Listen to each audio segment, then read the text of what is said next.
자, 저희 채널A가 단독으로 확보한 영상 보도해드리겠습니다. 사고 직후에 매니저가 김호중 씨의 옷을 입은 모습이 담긴 영상을 입수했는데 함께 보시죠. 자, 김호중 씨가 부인하고 있는 증거인멸 교사 등과 관련된 아주 중요한 영상일 수 있겠습니다. 가수 김호중 씨가 음주 사고 낸 1시간 후의 모습. 현장에서 200m 떨어진 골목길로 남성 2명이 걸어옵니다. 잠시 뒤 다시 돌아오는 남성 중 1명이 사고 당시 김호중 씨가 입었던 상의를 입고 있는 모습이 포착됐습니다. 저 사람은 김호중이 아닙니다. 김호중의 매니저입니다. 덩치도 다르죠. 이 남성, 사고 이후 경찰에 거짓 자수했던 김호중 씨의 매니저로 밝혀졌습니다. 다시 보실까요? 자, 사고 직후 1시간 이후에 김호중 씨가 있는 곳으로 남성 2명이 걸어오죠. 매니저들이에요. 그리고 자, 얼마 이후에 걸어 나가는데 김호중 씨의 옷을 입고 매니저가, 호리호리한 매니저가 걸어 나가고 있습니다. 그리고 나서 경찰서로 가서 거짓 자수했다는 겁니다. 김호중 씨는요, 증거인멸 교사에 대해서 현재 부인하고 있는데, 김영주 의원님, 네. 이 화면을 보면 사고 직후 1시간 이후에요. 사고 직후 1시간. 매니저를 불렀고, 김호중 씨가 통화하잖아요. 매니저를 불렀고, 그리고 매니저가 도착했고, 김호중의 옷을 입고 경찰에 가서 거짓 자수하고.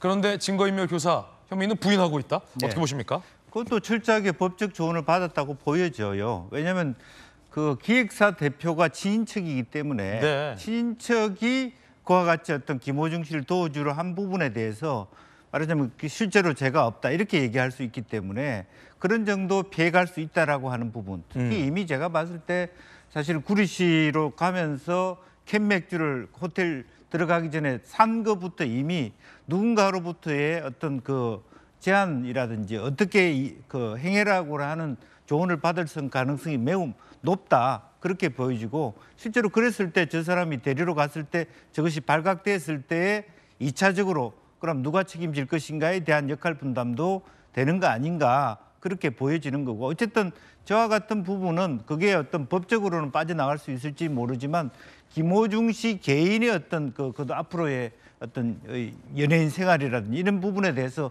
매우 치명적인 어떤 그 피해를 끼칠 가능성이 매우 높다 그렇게 보여집니다. 자, 그렇다면 어떤 계산적으로 부분 혐의에 대해서만 인정을 하고 또 다른 혐의에 대해서는 부인하는 전략을 취하고 있는 것 아니냐. 옷을 바꿔 입은 정황이 포착된 CCTV 화면. 여러분 어떻게 생각하십니까? 검찰총장이 한마디 했습니다. 이원석 검찰총장, 최근 운전자 바꿔치기, 사고 후 의도적 추가 음주, 허위 진술 교사, 종용, 형사 사법 체계를 무너뜨리는 시도다. 김호중 씨를 강하게 질타한 거죠. 구속 판단에도 적극 반영하라. 일이 커졌어요, 이거. 경찰 단계가 아니라 이원석 검찰총장, 요즘 안 그래도 좀 열받은 일 많거든요. 물론 이제 검찰총장이 화풀이할 사람은 아닙니다만 운전자 바꿔치기, 의도적 추가 음주, 허위 진술 교사, 뭐 줄줄이 혐의에 대해서 얘기하면서 구속 수사 판단에 참고하라. 이원석 검찰총장이 한마디 떡하니 냈습니다. 이 사태 커졌어요. 네, 그러니까 사실은 지금 이원석 검찰총장이 굉장히 제가 볼 때는 속 시원한 말을 했다. 예. 지금 법에 약간 미비가 조금 있는 것 아닙니까? 그러니까 지금 뭐 본인이 음주운전을 다 시인해도 그 혈주 알코올 농도를 0.03 이상을 확인을 해야 이제 유죄가 가능한 이 측면이 있기 때문에 근데 그런 법에 뭔가의 허점을 악용해서 지금 뭐 김호중 씨가 계속해서 이제 뭐 본인들은 뭐 수익 활동을 계속 하고 있기 때문에 검찰총장이 굉장히 뭐 적절한 뭐 이야기를 했다. 그리고 이게 이제 실제로 구속 뭐 이런 수사에도 약간은 좀 반영이 돼야 된다 이렇게 좀 생각을 하고 있습니다. 그러니까 이게 만약에 이제 예전에도 2017년인가요? 그때 이제 또 그때도 연예인이었는데 이창명 씨가 음주하고 나서 달아나가지고 실제로 그때 무죄 판결도 났었거든요. 근데 왜 그때 법을 못 바꿨는지 잘 모르겠어요. 어쨌든 이번에 이원석 검찰총장께서 뭐 특별 이제 뭐 사안에 대해서 직접 이제 입장을 밝힌 만큼 뭐 검찰, 경찰 예. 이 부분에 있어서 굉장히 약간 엄정하고 약간 뭐 새로운 뭐 이런 뭐 해석을 해야 된다 이렇게 좀 생각을 하고 있습니다. 자, 김호중법까지 생기나라는 얘기가 있는데 요 구리시의 한 호텔에서 캔맥주 사서 마신 거 있잖아요. 그게 조직적으로 이 수사기관의 수사를 방해하려는 행위로 검찰에서는 보고 있는 것 같아요. 의도적인 추가 음주 행위. 이건 음주 측정을 무력화하는 시도다. 대검 관계자도 입장 냈습니다. 처벌 규정이 신설되면 처벌을 피할 수 있다는 잘못된 인식을 개선하고 제대로 된 처벌이 가능해질 것이다.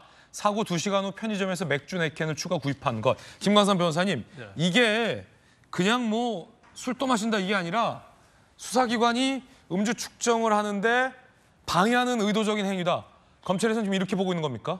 그렇죠. 이제 술을 먹었는데 이제 측정이 안 되면 증거가 없잖아요. 근데 이런 경우도 봤어요. 음주 측정을 경찰이 합니다. 네네. 문을 열고 도망을 가요. 경찰이 쫓아갈 거 아니에요. 편의점 가가지고요. 예. 소주를 사요. 도망가는 길에? 네. 그리고 그 자리에서 막 먹습니다. 이게 너무 극단적인데? 그런데 측정을 해요. 예. 그러면 나 방금 소주 먹었다. 운전 전에는 술을 안 먹었다는 거죠. 이게 눈 가리고 아웅인데 실제로 통한다? 아니 그런 경우가 많이 있어요. 예. 그리고 일단 술을 먹고 운전을 하고 집에를 갔는데 누가 신고를 했어요. 그러면 근데 김은희 씨가 왜 구리호텔로 갔냐면 집에 들어가 있으면요. 경찰이 출두하라고 연락 와도 안 받으면 경찰이 찾아옵니다. 그러면 오면 거기서 바로 측정하면 술 먹었다는 게 걸리잖아요. 네. 근데 그런 경우에 대비해서 술을 아예 편의점 특히 술 음주 측정하는 시간은 대부분 보면 편의점밖에 문제는 데가 없거든요. 그리고 또 공통적이에요. 술 먹고 나서 음주 측정을 피하기 위해서 편의점 가서 술 사서 그 자리에서 먹던지 가지고 가서 집에 가서 먹던지. 그럼 나중에 음주 측정에서 나오면 나 운전을 하기 전에 술을 먹었다. 이 수치는 운전 후에 먹은 수치다. 이렇게 주장을 해서 빠져나가는 게 굉장히 많았어요. 그런 그래서 꼼수가 있군요. 지금 김은중 씨도 어디서 누군가한테 그런 어드바이스를 받은 거죠. 네. 그러니까 그 위험한 와중에 경찰서 계속 나오라고 하는데 구리호텔로 가면서 편의점 가서 캔을 사다가 먹었다는 거 아닙니까? 그럼 결과적으로 경찰 수사에 혼선을 주고 음주운전 빠져나가기 위해서 아주 교묘한 방법. 이게 아마 시중에 굉장히 널리 알려지는 방법입니다. 예. 자, 뭐 이제 법까지 제정한다고 하니까 이런 꼼수는 절대 쓰시면 안 되겠습니다. 그렇죠?